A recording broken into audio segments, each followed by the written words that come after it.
हाय जय Mahakal. Good morning. Welcome back to my YouTube channel Manisha की life style and रसोई। कैसे हैं आप सब लोग? आई होप कि अच्छे होंगे, खुश होंगे, स्वस्थ होंगे और एकदम मस्त होंगे। और मैं भी ठीक ही हूँ। तो शुरू करती हूँ मैं अपना ब्लॉग। तो ये ब्लॉग है मेरा लास्ट मंथ का ही है, 30 जून का है ये ब्लॉग। उस दिन संडे था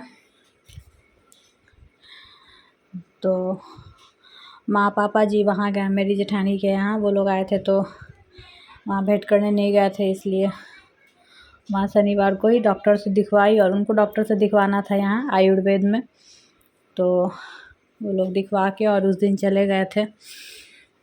बोले कि फिर मंडे को चले आएंगे, तो फिर वही वो लोग गए थे। तो ये व्लॉग संडे का है। तो मैं सुबह में लेट ही उठी और आज मैं काम वाली को भी बोली थी कि लेट ही आने के लिए, क्योंकि बाकी दिन तो एकदम से मतलब हम लोग थोड़ा लेट उठते भी हैं। और माँ आ गई है तो मैं थोड़ा लेट उठ रही हूँ। सुबह में नहीं उठती हूँ क्योंकि माँ ही खाना बना रही है, इसलिए। नहीं तो पहले तो मुझे उठना पड़ता था हस्बैंड के लिए लंच ये सब बनाने के लिए, और बना लो तो फिर तभी तो मैं भी खाती टाइम से। तो माँ आई है तब से थोड़ा मतलब मैं नहीं उठ रही हूँ उतना जल्दी। और फिर इधर मैं किचन में आ गई थी। सो के उठने के बाद मन तो बिल्कुल भी नहीं कर रहा था कुछ भी करने का, क्योंकि एकदम से अब नहीं होता है मेरे से। और फिर मैं सोची क्या बनाऊँ, तो हस्बैंड मेरे बोले कि मैं तो सादा ही खाऊंगा। तो फिर उनके लिए कद्दू की सब्ज़ी, करेला का भुजिया और अंडा रखा हुआ था। तो मैं सोची कि मैं अपने और बाबू के लिए अंडा कढ़ी बना लूँगी आज, क्योंकि अंडा बहुत दिन से रखा हुआ था। तो मैं सोची चलो वही बना लेती हूँ। तो मैं अंडा ये सब भी बॉयल कर ली थी और इधर सब्ज़ी कद्दू का रख दी थी। तो हस्बैंड को मेरे पसंद है चावल, कद्दू का सादा सब्ज़ी और दही ये सब। और हस्बैंड मेरे उधर आम को गाड़ रहे हैं। जो बिहारी होंगे वो जानते होंगे, आम चूड़ा खाया जाता है बहुत पसंद से। तो वही वो आम चूड़ा बनाने के लिए आम का छिलका निकाल के और वो गाड़ रहे हैं। और यहाँ दिल्ली में अब मालदा आम मिल रहा है पूरा अच्छे से, तो अच्छा लग रहा है। और मुझे वही आम सबसे ज़्यादा पसंद है। हालांकि थोड़ा बहुत तो मिक्स वाला मिल रहा है, कार्बाइड से पकाया हुआ, लेकिन फिर भी ठीक ही लग रहा है। मतलब 3 किलो 4 किलो लीजिए तो उसमें थोड़ा बहुत मिलावट रहता है, बाकी ठीक भी रहता है। तो इधर मैं करेला काट रही हूँ, और करेला काट ली तो उसके बाद उसमें मैं नमक और पानी डाल के रख देने पे ना उसका हल्का कड़वापन कम हो जाता है। खैर करेला का तो मतलब रहता ही है कि तीखा के लिए ही खाया जाता है, लेकिन फिर भी अगर ऐसे मतलब नमक और पानी थोड़ा सा डाल दीजिए ना तो सही होता है, थोड़ा सा कड़वापन उसका कम हो जाता है। और माँ बहुत सारा मिर्ची मंगवाई थी, ताकि वो मिर्ची को फ्राई करके और नमक नींबू डाल के, तो उससे मतलब थोड़ा खाने में अच्छा लगता है, खाना का थोड़ा टेस्ट बढ़ जाता है। कुछ भी सब्ज़ी भुजिया ऐसे कुछ भी और वो अलग से ले लीजिए तो माँ तो बहुत सारा मिर्चा मंगाई थी, तो उतना तो मैं काट के फ्राई नहीं कर सकती थी। मैं सोची कि चलो माँ अभी नहीं है तो मैं कर देती हूँ। तो वही मैं 15-20 मिर्ची, और मुझे ना मिर्ची ऐसे काटने पे भी, या फिर अगर सूखा लाल मिर्च का भी मैं उसका अगर डंटी भी तोड़ती हूँ ना तो मेरे हाथ में बहुत ज़्यादा जलन हो जाता है, बर्दाश्त नहीं होता है।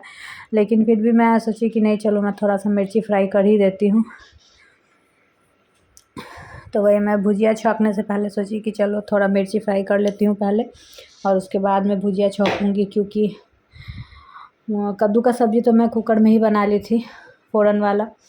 और यहाँ देखिए मैं मिर्ची फ्राई कर ली हूँ हल्का नमक डाल के, और फिर बाकी नमक डालूँगी उसमें, जिस बर्तन में रखूँगी उसमें बाकी नमक, और फिर नींबू डाल दूँगी। और मुझे नहीं मतलब ध्यान में रहा कि हाँ फिर इसी तेल में करेला बनाऊँगी तो वो तीखापन, क्योंकि इसमें ना मिर्ची का बिया थोड़ा बहुत तेल में रह गया था, तो जिस वजह से खाते टाइम बहुत ज़्यादा करेला और ज़्यादा तीखा लगने लगा। तो नमक में डालने का कोई फ़ायदा ही नहीं रहा। और यहाँ देखिए हस्बैंड मेरे नल ये सब साफ़ कर रहे हैं, क्योंकि यहाँ के पानी में ना गंदगी तो रहता ही है, दिल्ली के पानी का आप लोग को पता ही है। और ना वो कार्बन भी जम जाता है, तो नल सब में दोनों बाथरूम और किचन में तो ऐसा नहीं था, बट ये बोले कि नहीं चलो किचन का भी, दोनों बाथरूम का तो बहुत ज़्यादा मतलब नल का पानी एकदम से स्लो आता था, तो बहुत टाइम लगता था बाल्टी भरने में। तो दिक्कत भी हो जाता था कभी कभी, मतलब जल्दी में रहो तो फिर ऐसे दिक्कत हो जाता। तो बाकी दिन तो फुर्सत मिलता नहीं है, मंडे टू फ्राइडे कुछ भी ये सब एक्स्ट्रा करने का हस्बैंड को मेरे। तो इसलिए संडे के दिन ही मतलब बोले कि चलो ये सब साफ़ कर देते हैं। तो मैं किचन में काम कर रही थी और ये उसी टाइम आ गए बाथरूम का नल साफ़ किए और फिर किचन का साफ़ करने के लिए। तो मैं बोली भी कि मतलब अभी क्यों, मतलब अभी मैं खाना बना रही हूँ, एक तो ऐसे ही लेट है और फिर तो रहने दीजिए। तो बोले कि नहीं, अब फिर मैं करके ही नहाऊँगा ना, तो इसलिए वो करने के लिए आ गए। तो फिर मैं थोड़ी देर बैठ गई क्योंकि मेरे से मतलब ज़्यादा देर खड़ा भी नहीं हुआ जाता है अब, तो इस वजह से। और इधर मैं फिर वो कर लिए थे, तो उसके बाद फिर मैं इधर चावल भी सोची कि बना ही लेती हूँ, अब उसके बाद ही नहाऊँगी। और अभी ऐसा है ना कि एक तो मेरा तबीयत बिल्कुल भी सही नहीं रह रहा है, बिल्कुल भी नहीं, मतलब एक एक दिन मेरे लिए पहाड़ जैसा है। और मेरी बाबू भी है ना, वो बहुत ज़्यादा बदमाशी कर रही है। पहले इतना नहीं करती थी, खाने पीने में जो उसको मतलब है नखरा, लेकिन अभी वो मतलब हर एक चीज़ में बदमाशी करती है, किसी बात को नहीं समझती है, किसी बात को समझ ही नहीं रही है। मतलब बहुत ज़्यादा उसमें ज़िद भर गया है, हर एक बात में ज़िद भर गया है। खाना खाने में तो करती ही है बदमाशी, और बाकी सारे चीज़ में भी कोई भी बात मतलब उसको बोलिए तो वो समझ ही नहीं रही है। और मेरा तबीयत ख़राब रहने की वजह से उसको थोड़ा सा मोबाइल का भी ज़्यादा आदत हो गया है। तो खैर वो सब तो धीरे धीरे हट जाएगा, क्योंकि अब समय है और अकेले में मतलब क्या करते। अभी तो मैं बहुत दिन तक अकेले ही थी, अभी अब माँ लोग आ गई है तो अब फिर रहेंगी तो ठीक है। बच्चा भी थोड़ा सा मतलब लोग खोजता है, ताकि थोड़ा बच्चा को भी अच्छा लगे। और मैं उधर अंडा का मसाला ये सब पकने के लिए रख दी थी, तो फिर सोची चलो, इधर बहुत सारा कपड़ा भी इकट्ठा हो गया था फ़ोल्ड करने के लिए। तो मैं बैठ गई और थोड़ा सा बैठना भी था, रिलैक्स होना था, तो मैं सोची कि चलो बैठे बैठे तब तक कपड़ा सब भी फ़ोल्ड कर ही लेते हैं।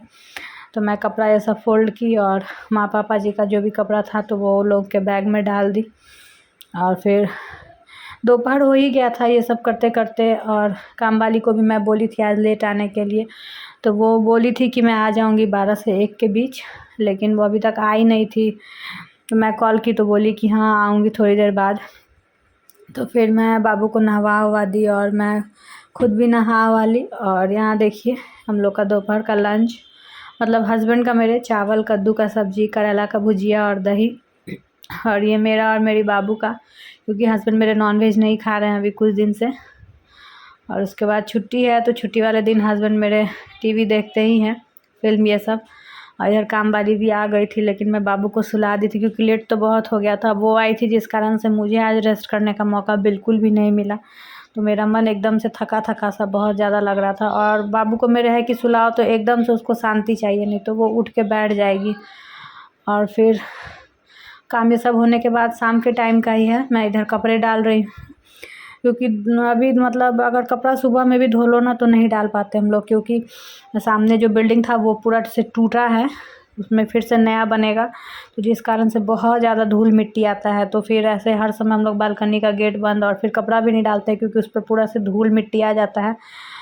तो और इसलिए अभी बालकनी हम लोग थोड़ा गंदा गंदा भी रहता है। और वॉशिंग मशीन का कवर भी पूरा एकदम से हर समय लगता है कि उस पर पूरा मिट्टी बैठा ही हुआ है, तो नहीं हो पाता है अब उतना मेरे से साफ़। पहले तो मैं कर लेती थी शाम को, लेकिन अब नहीं हो पाता है। और फिर कपड़ा ये सब डालने के बाद मैं इधर अपना एक पाउडर है वो पी, जो डॉक्टर मुझे दी है। और बस यही तबीयत की वजह से ही नहीं आ पाता है मेरा ब्लॉग, लेट हो जाता है। मैं सोचती हूँ हर समय कि मतलब ब्लॉग कंटिन्यू करूँ, लेकिन नहीं हो पाता है। और फिर शाम को हस्बैंड मेरे मार्केट गए थे, सुबह को दूध नहीं लाए थे आज, क्योंकि लेट हम लोग उठे थे जिस वजह से नहीं आ पाया। तो और डेयरी में ना लेट होने पे 8 बजे के बाद फिर नहीं मिलता है, दूध ख़त्म हो जाता है, तो इसलिए शाम को ही लाएँ। और फिर यहाँ मैं मेरे हस्बैंड के साथ जा रही हूँ इंजेक्शन लेने के लिए। तो आज तो माँ नहीं है, इसलिए बाबू को भी साथ में लेके जा रही हूँ।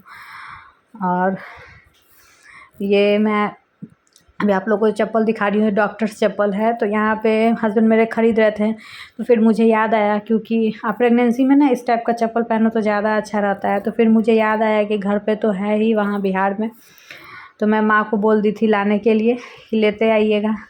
तो वहीं से माँ लेके आई थी मेरा चप्पल। तो ये बहुत कंफर्टेबल होता है, इसमें चलने में दिक्कत नहीं होता है थोड़ा भी। और ठीक है, फिर इसी के साथ यहीं पे मैं अपना ब्लॉग ख़त्म करती हूँ और मिलूँगी फिर आप लोग से नेक्स्ट ब्लॉग में। और मेरे चैनल को आप लोग सब्सक्राइब कीजिए जो भी नए आते हैं। तब तक के लिए बाय बाय, टेक केयर।